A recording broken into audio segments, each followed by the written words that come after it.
আজ পয়লা বৈশাখ। মা আর অনুরাগ পুজো দিচ্ছে। মা গতকালই অনুরাগকে বলে রেখেছে আজ মায়ের সাথে পুজো দিতে।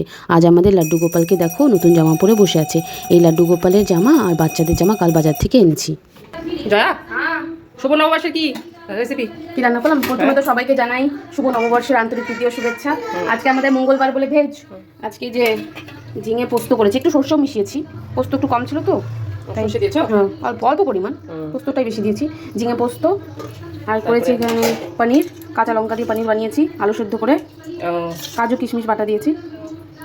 আর বানালাম কি, আর বানালাম এই যে ডাল, এখানে বানালাম সজনে ডাঁটা দিয়ে ডাল, ভেজ। হ্যাঁ ভেজ ডাল হবে না? আমাদের তো চলছে কবে থেকে না? 5 দিন, আজকে নিয়ে 5 দিন হবে আমাদের ভেজ।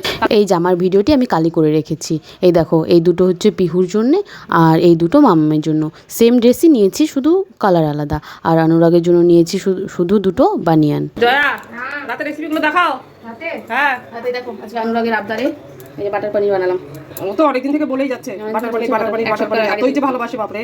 বাটার পনির, অল্প পায়েসও, একদম তুমি বানালে পায়েসটা পায়েসটা তো বানালাম আমি, অল্প করে বানিয়েছি পায়েস। আসলে এক বেলার মানে রাতে জানি শেষ হয়ে যায়। আজকে পয়লা বৈশাখ তো, একটু আজকে তো আমাদের ভেজ, এই জন্য পুরি টুরি করলাম। আবার পুরি হ্যাঁ, পুরি। পুরি হচ্ছে। এই তো বানাচ্ছি, এখন বানাবো।